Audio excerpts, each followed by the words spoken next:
ನಮಸ್ಕಾರ ಕರ್ನಾಟಕ ಜನತೆಗೆ. ಇದೇ 3ನೇ ದಿನದ ಟ್ರಿಪ್ ಇದು.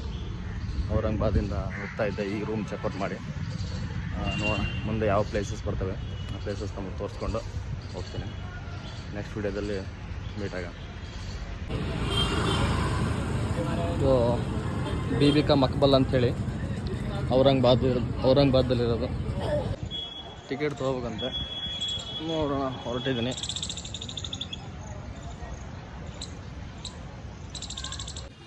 ಟಿಕೆಟ್ ತೊಗೊಂಡಾಯ್ತು.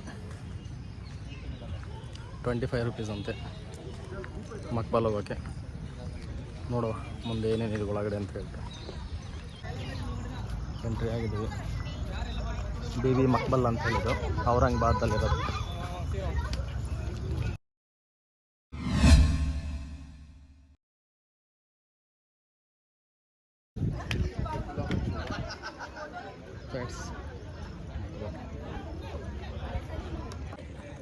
ಹಿಂದೆ ಕಾಣಿಸ್ತದ ಮಕ್ಬಲ್.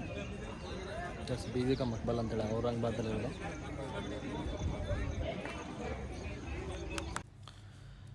ಇದು ನೀವು ನೋಡ್ತಿರುವಂತಹ ಹಿಂದೆ ಅಲ್ಲಿ ಕಾಣ್ತಿರುವಂಥ ಒಂದು ಮಿನಿ ತಾಜ್ ಮಹಲ್ ಏನಿದೆ, ಇದು ಬೀಬಿಕಾ ಮಕ್ಬರಾ ಅಂತೇಳಿ ಕರೀತಾರೆ. ಇದನ್ನು ಇಂಗ್ಲೀಷ್ನಾಗ ಟಾಂಬ್ ಆಫ್ ದಿ ಲೇಡಿ ಅಂತ ಇದನ್ನೆಲ್ಲರೂ ಕರೀತಾರೆ. ಭಾರತದ ಮಹಾರಾಷ್ಟ್ರದ ಔರಂಗಾಬಾದ್ನಲ್ಲಿ ನೆಲೆಗೊಂಡಿರುವ ಒಂದು ಸಮಾಧಿಯಾಗಿದೆ. ಇದನ್ನು ಸುಮಾರು 1660ರಲ್ಲಿ ಮೊಘಲ ಚಕ್ರವರ್ತಿ ಔರಂಗಜೇಬನ ಮಗ ರಾಜಕುಮಾರ ಅಜಮ್ ಶಾ ತನ್ನ ಪ್ರೀತಿಯ ತಾಯಿ ದಿಲ್ರಾಸ್ ಬಾನು ಬೇಗಂ ಮರಣೋತ್ತರವಾಗಿ ರಬಿಯಾ ಉಲ್ ದುರಾನಿ ಎಂದು ಕರೆಯಲಾಗುತ್ತೆ ನೆನಪಿಗಾಗಿ ನಿಯೋಜಿಸಿದನು. ಇದು ಮಿನಿ ತಾಜ್ ಮಹಲ್ ಅಂತೇಳಿ. ಔರಂಗಜೇಬನ ತಾಯಿ ಮಮ್ತಾಜ್ ಮಹಲ್ ಸಮಾಧಿ ಮತ್ತು ಇದನ್ನು ಡೆಕ್ಕನ್ ತಾಜ್ ಎಂದು ಕರೆಯುತ್ತಾರೆ. ಔರಂಗಜೇಬ್ ಅವರು ದೆಹಲಿಯಲ್ಲಿ ಚಿಕ್ಕ ಆದರೆ ಸೊಗಸಾದ ಮೋತಿ ಮಸೀದಿಯನ್ನು ನಿರ್ಮಿಸಿದ್ದು ವಾಸ್ತುಶಿಲ್ಪದಲ್ಲಿ ಹೆಚ್ಚು ಆಸಕ್ತಿ ಹೊಂದಿರಲಿಲ್ಲ. ಇದು ಬೀಬಿಕಾ ಮಕ್ಬರಾ ಔರಂಗಜೇಬ್ ನಿರ್ಮಿಸಿದ 2ನೇ ದೊಡ್ಡ ಕಟ್ಟಡವಾಗಿದೆ. ಇದು ಬಾದಶಾಹಿ ಮಸೀದಿಯಾಗಿದೆ. ಇದನ್ನು ತಾಜ್ ಮಹಲ್ನ ಹೋಲಿಕೆಯ ತನ್ನದೇ ಆದ ಗಮನಾರ್ಹ ಆಕರ್ಷಣೆಯನ್ನು ಹೆಚ್ಚಾಗಿ ಮರೆಮಾಚುತ್ತದೆ. ಇದೇ ಆ ತಾಯಿ ಸಮಾಧಿ ನೋಡ್ತಿರ್ಬೋದು ನೀವೆಲ್ಲ. ಇಲ್ಲೆಲ್ಲ ತುಂಬ ಚೆನ್ನಾಗಿದೆ. ಇದು ಸೇಮ್ ತಾಜ್ ಮಹಲ್ ಥರನೇ ಕಟ್ಟಿದ್ದಾರೆ, ಮಿನಿ ತಾಜ್ ಮಹಲ್. ಇದೇ ಸಮಾಧಿ ಆ ತಾಯಿಯ ಸಮಾಧಿ ಆಗಿತ್ತು ನೋಡಿ. ಔರಂಗಾಬಾದ್ ಮತ್ತು ಅದರ ಐತಿಹಾಸಿಕ ನಗರದ ಪ್ರಧಾನ ಸ್ಮಾರಕವಾಗಿದೆ ಇದು. ಇಲ್ಲಿ ನೋಡ್ತಿರ್ಬೋದು ನೀವು. ಇದು ಒಳಗಡೆ ಹೋದರೆ ಆ ಸಮಾಧಿ ನಿಮಗೆ ಎಲ್ಲ ಕಾಣುತ್ತೆ. ಇದು ಕೆಳಗಡೆ ಬರೋದು. ಉಸ್ತಾದ್ ಅಹ್ಮದ್ ಲಹೋರಿಯ ಮಗ ಔರಂಗಜೇಬ್ ಮಗ ಮಹಮ್ಮದ್ ಅಜಮ್ ಶಾ ನಂತರದ ವರ್ಷಗಳಲ್ಲಿ ಸಮಾಧಿಯನ್ನು ದುರಸ್ತಿ ಕಾರ್ಯವನ್ನು ನೋಡಿಕೊಳ್ಳುತ್ತಿರುವ ಉಸ್ತುವಾರಿ ವಹಿಸಿಕೊಂಡನು. ನೋಡೋಕೆ ಸೇಮ್ ತಾಜ್ ಮಹಲ್ ಥರ. ನಾನು ಒಂದು ಸೆಕೆಂಡ್ ಶಾಕ್ ಆಗಿಬಿಟ್ಟೆ, ಏನಪ್ಪ ಇದೇ ತಾಜ್ ಮಹಲ್ ಏನಪ್ಪ ಅಂತೇಳಿ. ಈ ರೀತಿ ಇದೆ. ಈ ಟೆಂಪಲ್ ನೋಡ್ಕೊಂಡು ಹೊರಟೆ. ನೋಡೋ ಮುಂದೆ ತುಂಬ ಮೋಡ ಆಗಿದ್ರೆ ಕಾಣ್ತಿದೆ. ನಾಳೆ ಎಲ್ಲೋರ ಧೂಲೆ ಹೋಗೋದಿದೆ. ನೆಕ್ಸ್ಟ್ ವಿಡಿಯೋದಲ್ಲಿ ಸಿಗೋಣ.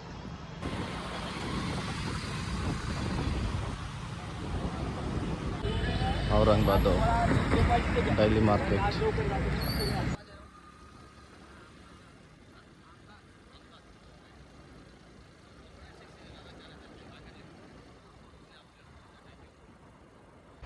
ಈಗ ಒಬ್ರು ಅಣ್ಣಾರು ಡ್ರಾಪ್ ಕೊಟ್ರು 1 ಕಿಲೋಮೀಟರ್. ಮುಂದೆ ನೋಡುವ ಮುಂದೆ ಮತ್ತೆ ಯಾರು ಡ್ರಾಪ್ ಕೊಡ್ತಾರೆ ಅಂತೇಳಿ ನೋಡ್ತಾ ಇದ್ದೀನಿ. ಅದು ತುಂಬ ಎಕ್ಸೈಟ್ಮೆಂಟ್ ಇದೆ.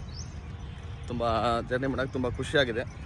ಯಾಕಂದರೆ ಲಿಫ್ಟ್ ಕೊಟ್ಟರೆಲ್ಲ ತುಂಬ ಚೆನ್ನಾಗಿ ಮಾತಾಡ್ತಿದ್ದಾರೆ. ಎಲ್ಲಿ ಹೋಗ್ತಾರೆ ಎಲ್ಲಿ ಇಲ್ಲ ಅದೆಲ್ಲ ಕೇಳ್ತಿದ್ದಾರೆ. ಎಲ್ಲೋ ರೋಡ್ ಎಲ್ಲೋರ ರೋಡ್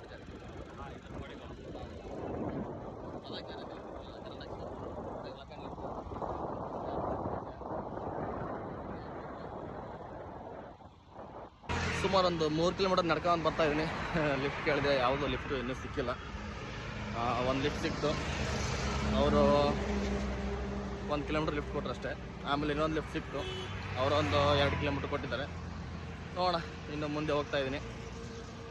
3 ಕಿಲೋಮೀಟ್ರ್ ನಡ್ಕೊಂಡು ಬರ್ತಾ ಇದ್ದೀನಿ, ಯಾವುದೋ ಲಿಫ್ಟ್ ಇನ್ನೂ ಸಿಕ್ಕಿಲ್ಲ. ಮುಂದೆ ನೋಡಿ ಕೇಳೋಣ ಲಿಫ್ಟ್.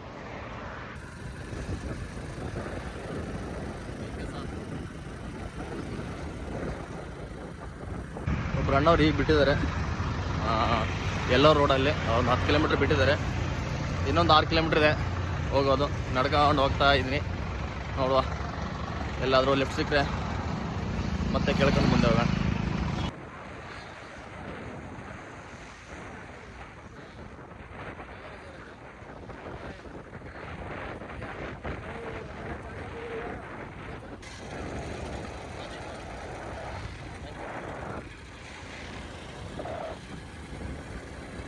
ಎಲ್ಲೋ ಥರ ಈಗ ಬಂದೆ, ಡ್ರಾಪ್ ಮಾಡಿ ಹೋದ್ರು ಒಬ್ಬರು ಬೈಕು. ಇಡ್ಲಿ ತಿಂತಾಯಿದ್ದು ನೋಡುವ, ಟಿಫಿನ್ ಮಾಡಿಕೊಂಡು ನೋಡಿದ್ರೆ ಎಲ್ಲರೂ ಬಂದಿದ್ದೆ. ಎಲ್ಲರೂ ನೋಡೋಕ್ಕೆ ಟಿಕೆಟ್ ಕೊಟ್ಟಿದ್ದಾರೆ. ಇದೇ ಮೆಟ್ರೋ ಟಿಕೆಟ್ ಇದ್ದಂಗೆ ಇದೆಲ್ಲ. ನೋಡುವ,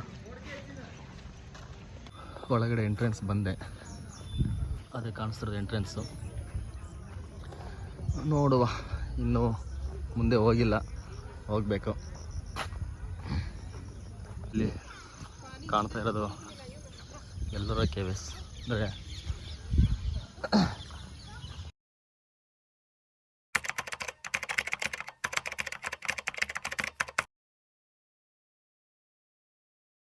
ಇದು ಎಲ್ಲರ ಕೇವ್ಸ್ ಇರೋದು, ಕಾಣ್ತಿರ್ಬೋದು ನಿಮ್ಗೆ ಹಿಂದ್ಗಡೆ. ಎಲ್ಲೋರ ಮರಾಠಿ ಭಾರತದ ರಾಜ್ಯ ಮಹಾರಾಷ್ಟ್ರದ ಔರಂಗಾಬಾದ್ ನಗರದಿಂದ 30 ಕಿಲೋಮೀಟರ್ನಷ್ಟು ದೂರಕ್ಕೆ ಇರುವ ರಾಷ್ಟ್ರಕೂಟ ಕನ್ನಡ ರಾಷ್ಟ್ರಕೂಟ ಅರಸರಿಂದ ನಿರ್ಮಿಸಲ್ಪಟ್ಟ ಒಂದು ಪುರಾತತ್ವಶಾಸ್ತ್ರವಾದ ಪ್ರದೇಶವಾಗಿದೆ. ಸ್ಮಾರಕ ಗುಹೆಗಳಿಗೆ ಜನಪ್ರಿಯವಾಗಿರುವ ಎಲ್ಲೋರವು ಪ್ರಪಂಚದ ಆಸ್ತಿಯ ತಾಣವಾಗಿದೆ.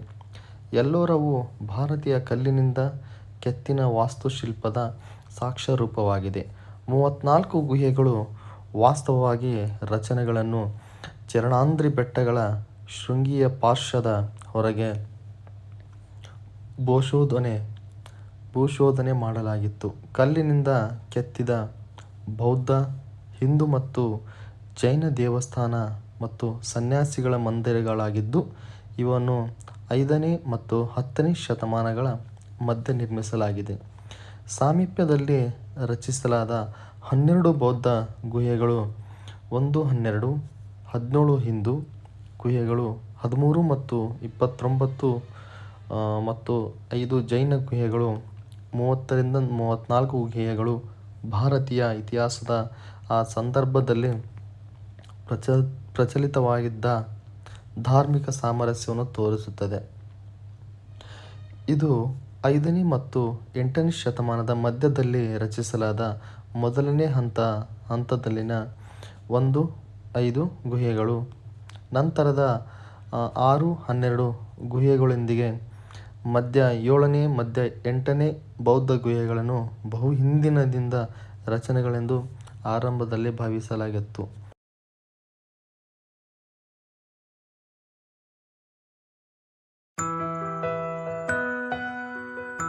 ಎಲ್ಲರೂ ಮುಗಿಸ್ಕೊಂಡು ಹೊರಟೆ. ಮುಂದೆ ನೋಡುವ ಲಿಫ್ಟ್ ಯಾರು ಕೊಡ್ತಾರೆ ಅಂತೇಳಿ ನೋಡಿಕೊಂಡು ಹೋಗೋಣ.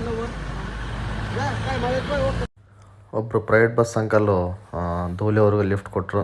ಘಾಟಲ್ಲಿ ನಡ್ಕೊಂಬರುವಾಗ ನೆನ್ನೆ ದಿವಸ ಲಿಫ್ಟ್ ಕೊಟ್ಟಿದ್ದಾರೆ. ಇದೇ ಅವ್ರ ಅಂಕಲ್ಲು. ತುಂಬ ಚೆನ್ನಾಗಿ ಮಾತಾಡಿದರು. ಎಲ್ಲಿಂದ ಬಂದರೆ ಎಲ್ಲಿಂದ ಅಂತ ಕೇಳಿದರು. ಇದಪ್ಪ ಇದಂತೂ ಘಾಟು ಸಿಕ್ಕಾಬಿಟ್ಟೆ ಕೆಳಗಡೆ ಇದೆ ಬಿಡಿ. ನನಗಂತೂ ಹೆದರಿಕೆನೇ ಆಗಿತ್ತು ಇವ್ರು ಗಾಡಿ ಹೊಡೆಯೋದು ನೋಡಿ. ಈಗ ತಾನೇ ಜಸ್ಟ್ ಧೂಲೆ ಬಂದೆ. ಅವರೊಬ್ಬರು ಪ್ರೈವೇಟ್ ಬಸ್ನವ್ರು ಬಂದರು. ಅಲ್ಲಿ ಇದ್ರ ಹತ್ರ ಎಲ್ಲರೂ ಕೇವ್ಸ್ ಹತ್ರ ಪ್ರೈವೇಟ್ ವೆಹಿಕಲ್ ಬಂದರು ಬಸ್ಸು. ಪ್ರೈವೇಟ್ ಬಸ್ಸಲ್ಲಿ ಅವರು ಧೂಲೆವರೆಗೂ ಲಿಫ್ಟ್ ಕೊಟ್ಟರು. ಇಲ್ಲಿಂದ ರತ್ಲಾಮ್ ಇದಕ್ಕೆ ಹೋಗ್ತಾ ಇದ್ದೀನಿ. ಈ ಮೇನ್ ರೋಡಿಗೆ ಹೋಗ್ಬೇಕು. ಹೊಟ್ಟೆ ಹಸಿದೆ. ಫಸ್ಟ್ ಊಟ ಮಾಡ್ಕೊಂಡು ಮುಂದೆ ಹೋಗ್ಬೇಕು. ಅಪ್ಡೇಟ್ ಮಾಡ್ತೀನಿ ಮತ್ತೆ. ಧೂಲೆಯಲ್ಲಿ ಹೈವೇ ಹೋಗ್ತಾ ಇದೆ. ಇನ್ನು ಯಾವ ವೆಹಿಕಲ್ ಸ್ಟಾಪ್ ಮಾಡಿಲ್ಲ. ನೋಡೋಣ ಮುಂದೆ ಯಾವ ವೆಹಿಕಲ್ ಸ್ಟಾಪ್ ಮಾಡ್ತಾರೆ ಅಂತೇಳಿ. ಒಂದು 3 ಕಿಲೋಮೀಟರ್ ನಡ್ಕೊಂತ ಮುಂದೆ ಬಂದೆ.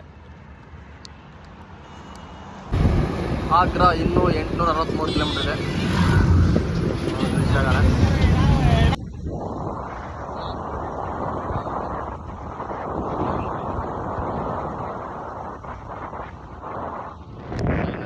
ಈಗ ಯಾವುದೋ ಡಾಬಾ ಕಡೆ ಊಟ ಸ್ಟಾಪ್ ಮಾಡಿದ್ದೇನೆ.